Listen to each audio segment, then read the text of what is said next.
We'll call the meeting to order. It's Monday, September 9th, 2024. This is the Stoughton Plan Commission meeting, and we do have a quorum. Thank you all for being here. And we are in compliance with open meeting laws.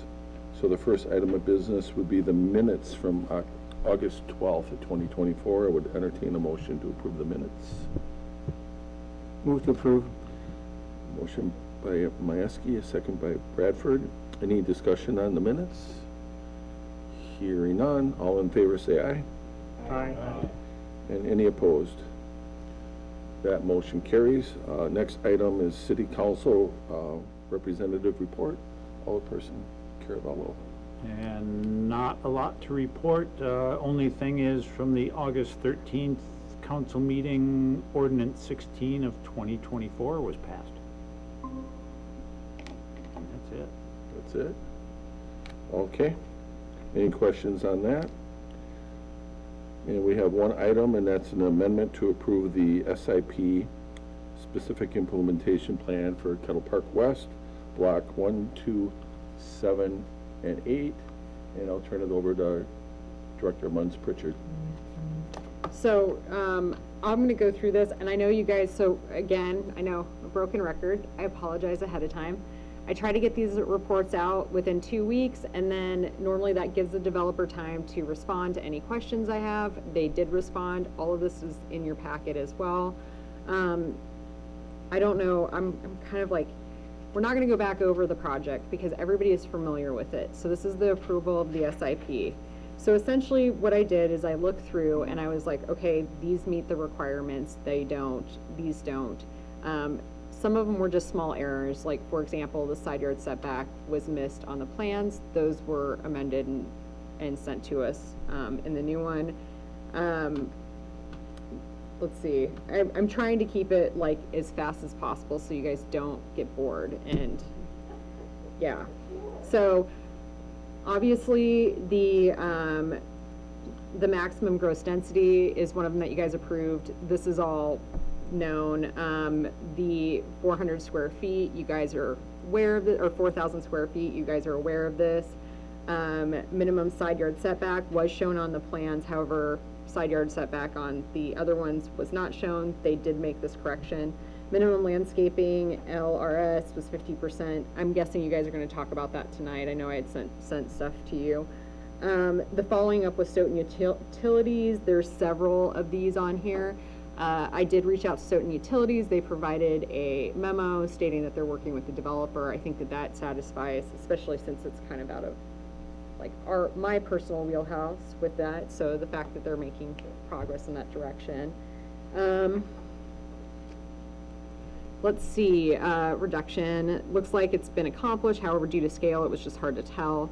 The three colors that they picked, I was hoping you guys would have at least like a blue, a red, and a green or something. They're all within that same hue, but it does meet the minimum requirements that you guys have asked for.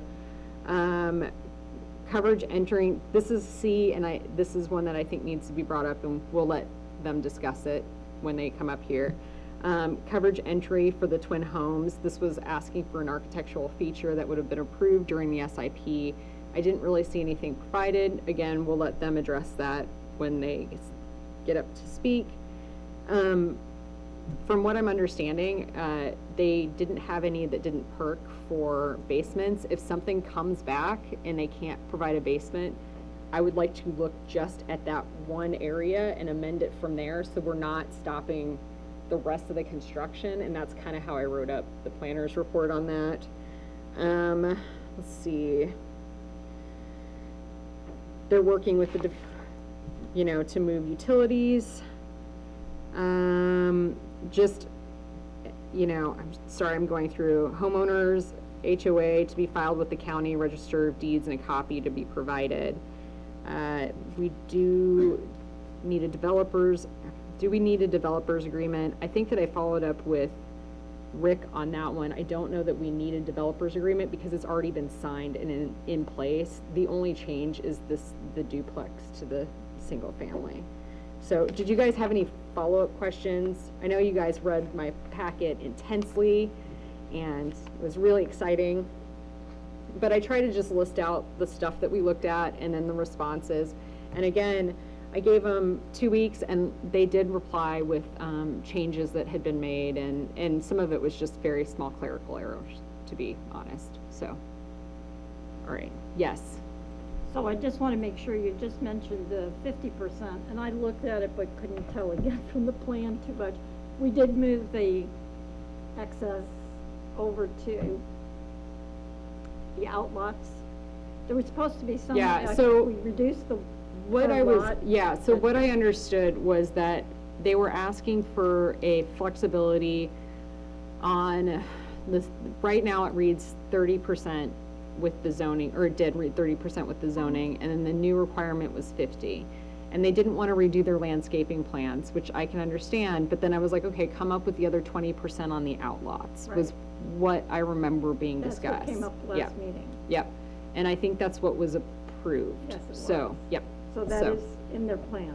Well, that's one of the things that they're gonna be addressing today. Okay. So there's really the two that I did, that was one of them, and then the second one was the The per- moving between the two lots. Third, I think that, again, and we'll ask them when they stand up, but, at this point, all of them have basements, and if for some reason something comes back that they can't have a basement, I'd like to just amend the SIP on that particular, not relook at the entire SIP again. So Okay, that's, those were my two. yeah.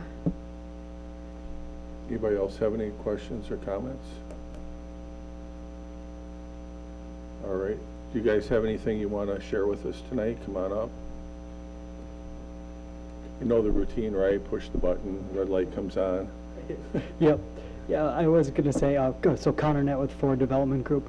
Most of the Mondays this summer, I haven't been here because I've been coaching 3-year-old T-ball, so it's really good to be back. That's hard work. No, they're good. They're great. But the one question that came up, and in general, I think the plans that were shared in earlier this summer are very similar to what we have now. They've advanced in some ways, but are consistent with what you've seen in the past. The point about the landscape ratio, the way it was calculated, it kind of left some flexibility. So if we couldn't meet that 50% requirement on the lots, the rest of it could be calculated based on the outlots. So both of those, we were able to hit that 50% requirement on the lots. So it really wasn't an issue that we had to address. So we just included the one number, which was the overall, and it's at 60% at the landscape ratio. It's a small footprint home. The reason that we did it that way was just to allow flexibility in the future if there was a larger footprint that would come forward for a home. But right now we're at 60% of the landscape ratio, so we should be okay there.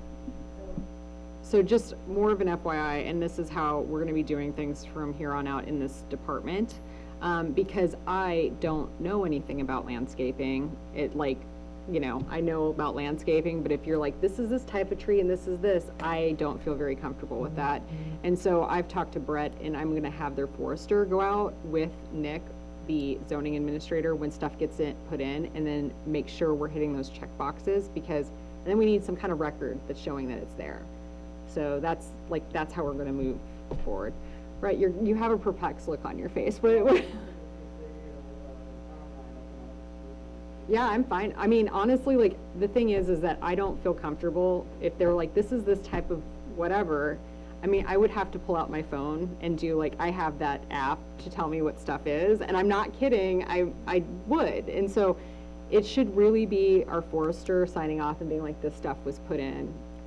And I think from what I understand, I hate talking about Brett and he's not here to defend himself or anything, but I called Brett and I was like, I think this is the direction we want to go, and have him going out with I would say Nick, our zoning administrator, and start documenting this stuff is in properly, because again, I don't know, so. And usually what happens is we have these agreements, and then we have a letter of credit or surety or something like that. So they have to complete, the requirements, whether it's trees or stormwater or whatever it would be, before we'd release the money. I don't know if that's the case on this one or not. Usually we enter into that with the developer. but, you know, is that considered a public improvement, or what is that considered? Yeah, Because we have an ordinance for the trees, right? So, are you guys aware of that? We have a tree ordinance?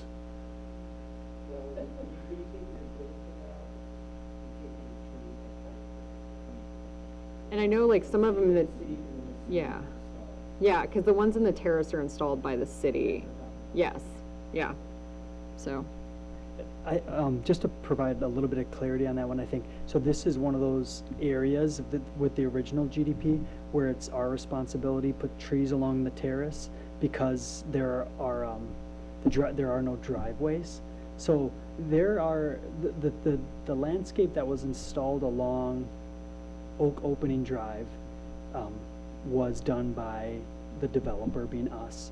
And then for most of the single-family homes, it's the building permit, and then they install the tree. So there are some trees in the Phase 2 area where Chris will be working, that's our responsibility, to install those trees. But we, those have been installed for the Phase 1 area and will be moved to the Phase 2 area as well. So Chris won't be responsible for those trees.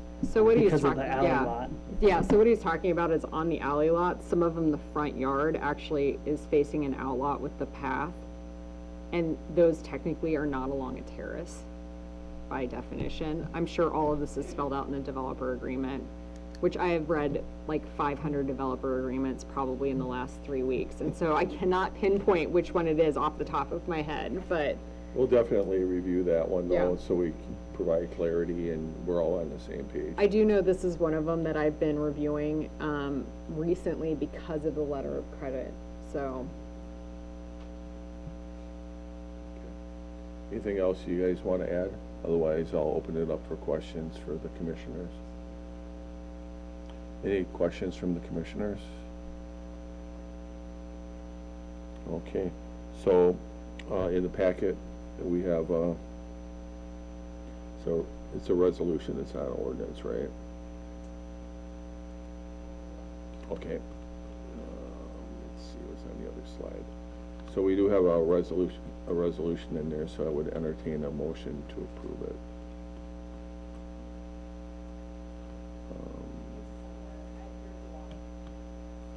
It was at the top of the one, here it is. Stop, all right.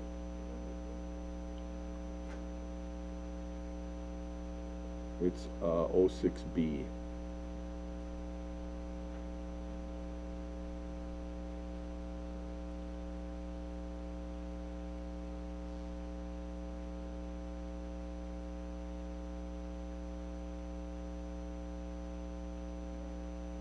Oh, it's on the screen.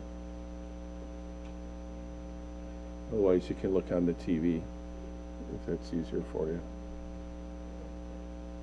And then turn on your mic, and I can enlarge it for you. How's that? If you guys want me to just print out resolutions or whatever, just let me know from here on out if you need any.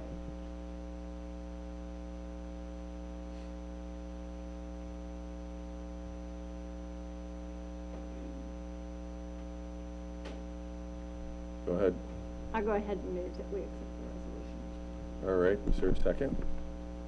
Jordan, second. Okay, any discussion? Hearing none, all in favor say aye. Aye. Aye. And any opposed? All right, motion carries. Future agenda items, you have anything on your list? Yeah, so, right now, we're just, yeah, you guys are done if you want to head out. Right now, we're looking at streamlining some of the process. I tried to print it out and have it in front of you, and apparently I don't know how to use a printer completely. I printed one of them twice, so I didn't include that in front of you. But we're looking at clarifying and streamlining some of the CSM process. So, for example, if there is a lot combination, currently it has to come in to you guys, and I believe go to council for 2 readings, which seems pretty crazy. We're just trying to streamline this, and this is just, I'm just giving you guys the information for now, and then we'll bring it back and have discussion on it, but I don't want you guys to feel blindsided, so that's why I'm showing you. Tim, the other planner, has been working on some of this low-hanging fruit as I've been doing other stuff. This was actually drafted by Tim, reviewed. Rick is in the process of reviewing it right now. And then we'll have a follow-up meeting to discuss those process. And they are also available online as well. So the third sheet that I didn't provide for you is there. So I know I feel bad, but I was like, man, why? And I didn't check it till I got over here. And then I was like, well, I'm handing the same sheet out twice. But, you know, so just, if you guys want me to go into more detail, I can, but I'm very afraid of like really boring you. But normally with a CSM, depending on what it's creating, so if you have under 5 lots that's being subdivided, it's normally done through a CSM. Over 5 lots is done through a plat, like a subdivision plat. So, for example, one of the things that we were looking at doing is the subdivision plats for the preliminary plat would only come here for you guys to discuss instead of like going here and then going to council and then whatnot, because this is a preliminary review. It's nothing official at that point. Normally where like in the towns I've worked with and whatnot, sometimes subdivision or like CSMs wouldn't even necessarily trigger coming to certain plan commissions and or councils. What really would trigger it is because they're changing the size of the lot, so they have to come in and go through the zoning process. So in other words, like if they're taking, I'm just gonna make up numbers and it's not gonna be tied to reality. So if you have like a 1 acre lot and you subdivide it so it's 4 parcels, now you have to rezone that to residential from maybe an ag, you know, ag parcel. So while some boards might not be approving, like, and by boards, I mean, you guys would still see certain ones to an extent, but I meant at council level. So the council wouldn't necessarily be looking at the CSM, but they have to look at the zoning, right? Because it's a change in use and then you're amending essentially the zoning map. This is just information. I know it's a lot, but It'd still have to be consistent with the comp plan. everything would, yeah. But the one that is kind of like, if we have a lot combination, which I affectionately like to call a smush together, right? It's a real term that I like to use, but if we have 2 existing lots that are being put together so it's buildable, I don't know why we're going through the process of having it come here and then go to 2 additional council meetings. And in some ways, a lot combination, I don't even know that it needs to come to you guys. They're pre-existing lots that are being. You're talking about annexed lots, not ETJs, Oh, yeah. right? Yeah, this would be all within the city, so, or like a lot line adjustment, like, that's another one, if, you know, you're shifting a lot over and it's meeting all the minimum criteria. I don't know necessarily why it needs to even come in here unless it's staff approval, much alone, like, go all the way to council for an additional 2 readings for a lot line adjustment. And we wouldn't approve anything that doesn't meet minimum requirements anyway. And if it didn't meet minimum requirements and they still wanted to go through with it, then it could be a rezone, which would trigger them going through all the steps. But again, since I've bored you guys with this is what's coming up. And if you have questions or want to discuss something or would like something changed in it or, you know, whatnot, feel free to reach out to myself or Rick for that matter too, so. All right. Does any commissioners have any future agenda items they want considered? Hearing none, I would entertain a motion to adjourn. Is there a second? Second by Caravello. All in favor, say aye. Aye. Any opposed? We are adjourned. Have a good night.